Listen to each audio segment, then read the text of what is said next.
In a quiet little village, nestled between rolling hills and whispering fields of green, there lived a boy named Arjun. Sheaf of rice, he was no ordinary kid, his mind sparkled like a polished gem. At school, he breezed through math problems, spun stories that left his teachers in awe, and answered questions with a confidence that made everyone take notice. Smiling face with smiling eyes, the grown-ups in the village would pat his shoulder and say, "That Arjun, he's going places." His sharp wit and quick thinking were the talk of the town, and it seemed like the world was his to conquer. But Arjun had a secret flaw, one that hid beneath his brilliance like a shadow trailing a bright flame. He didn't value time. To him, days were endless, stretching out like an open road with no end in sight. He'd spend hours chasing fun, laughing with friends under the old banyan tree, battling virtual enemies on his phone, or getting lost in chatter about nothing at all. Video game speech balloon, the village kids would gather in the dusty lanes, swapping jokes and dreaming up pranks, and Arjun was always at the center, his grin wide and his worries nowhere to be found. His parents watched this with heavy hearts. They'd sit him down at the kitchen table, their faces soft but serious, and try to explain. "Arjun," his mother would say, her voice gentle as a breeze, "time is like a handful of sand. If you don't hold it carefully, it slips through your fingers." "Dove," his father would nod, adding, "You're so bright, son. But brightness needs focus, and focus needs time." Yet their words bounced off Arjun like rain on a tin roof. He'd flash a charming smile, promise to do better, and then dash back to his games. "There's always tomorrow," he'd think, kicking a pebble down the path. "I've got plenty of time to get serious." Smiling face with sunglasses. Life rolled on this way, with Arjun dancing through his days, unaware of the quiet cost piling up. He'd tell himself he'd study later, that he'd tackle his homework after one more round of gaming, that he'd chase his big dreams when the moment felt right.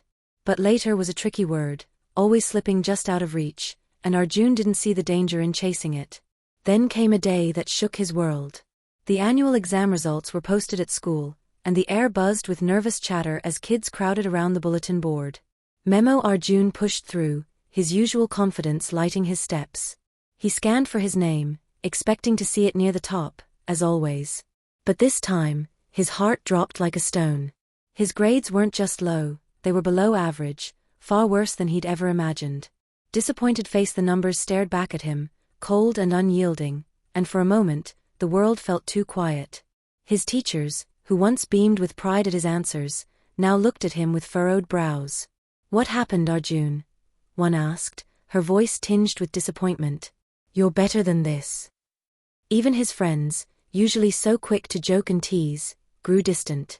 They'd glance at him, then turn away, their laughter fading as they walked off without him. The sting of it cut deeper than he expected. Pensive face. When Arjun got home, he found his parents at the dining table, his report card lying open between them. Their eyes weren't angry, but they carried a sadness that hurt worse than any scolding could. His mother's fingers traced the edges of the paper, and his father let out a slow sigh. "We know you're capable of so much more," his mother said softly. Crying face, Arjun wanted to argue, to blame the test or the teachers or anything else, but the truth pressed against his chest. He'd let himself down, and he didn't know how to fix it.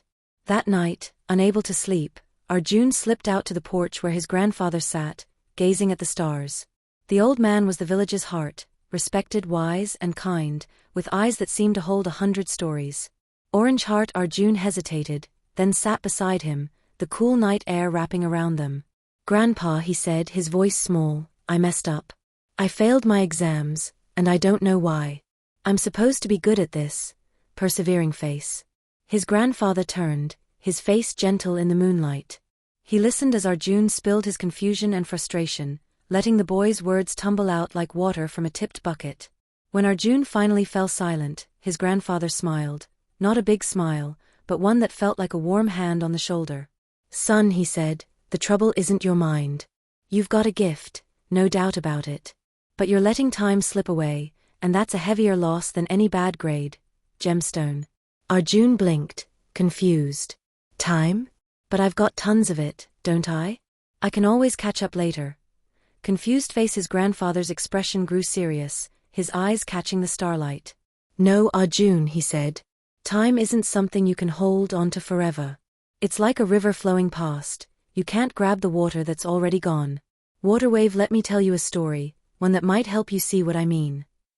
Arjun leaned in, the night air still and heavy with the promise of something important. His grandfather's voice softened, weaving a tale as old as the hills around them. A long time ago, he began, there was a king named Vikram. Crown he ruled a land of golden fields and shimmering palaces, with wealth that could buy anything he desired.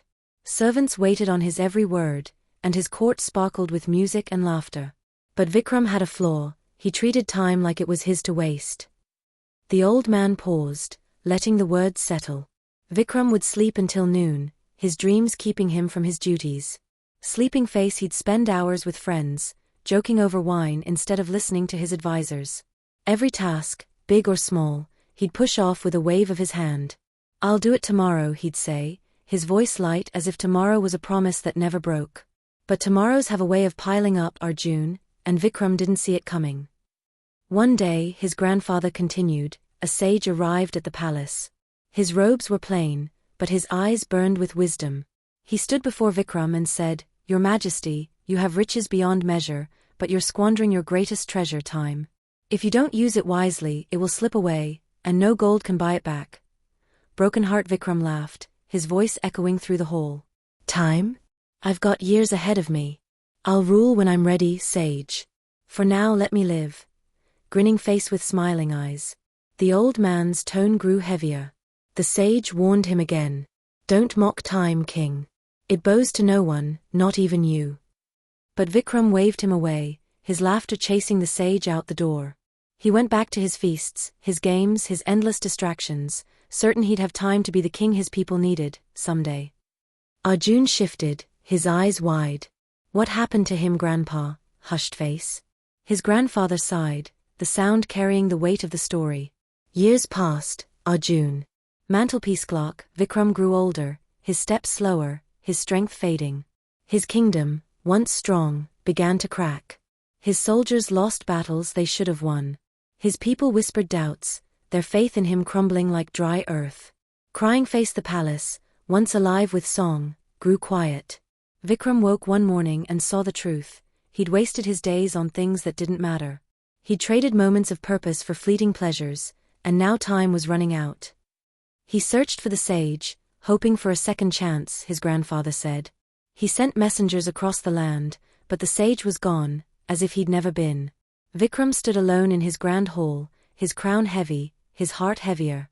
Pensive face, all his gold, all his power, couldn't buy back a single day. In his final years, he understood what the sage meant. Time was his true riches, and he'd let it slip away. Arjun sat still, the story wrapping around him like a blanket. For the first time, he felt the weight of his own choices, the hours he'd spent scrolling his phone, the evenings lost to laughter when he could have been studying, the mornings he'd slept through instead of seizing. Sleepy face, his chest tightened with a mix of regret and something new, hope. Grandpa, he whispered, his voice barely above the cricket song, is it too late for me? Can I still make my time count? His grandfather's smile returned, warm and steady. Oh Arjun, it's never too late. Times will keeps turning, and every new day is a chance to start fresh. Cyclone, but you have to choose it. Don't wait for tomorrow to be the person you want to be, start today, right now with whatever you have. Dove. Those words lit something inside Arjun. He went to bed that night not with the heaviness of failure, but with a spark of determination. Flexed biceps the next morning, he woke before the sun, the village still wrapped in dawn's quiet. He sat at his desk, made a plan, and mapped out his days. Study time, playtime, rest, they all had their place now, each moment given purpose. He turned off his phone's notifications, said no to distractions, and poured his energy into what mattered. It wasn't easy. Some days, his friends called him to the banyan tree, and the pull to join them tugged hard. Party popper. Other days, he'd stare at his books, tempted to procrastinate just one more time. But he'd think of Vikram, of the sage's warning, of his grandfather's steady voice, and he'd keep going. Slowly, like a seed pushing through soil, Arjun's efforts took root. Seedling, his focus sharpened, his grades climbed, and his teachers began to nod in approval again. When the next exam came, Arjun walked to the bulletin board with a quiet confidence, not arrogance, but a belief in the work he'd done. When he saw his name at the top, a grin broke across his face, bright as the sun overhead. Trophy. His parents hugged him tight, their pride shining through happy tears. His friends, the ones who drifted away, came back, clapping his shoulder and asking how he'd done it. "I just decided to use my time better," he said simply, and meant it. Years later, Arjun's story became the village's pride. He grew into a man who built a thriving business, not just for himself but for the people around him. Raising hands, he hired locals, shared his success, and inspired kids who reminded him of his younger self. When they asked his secret, he'd smile and say, "Time's the most precious thing you've got.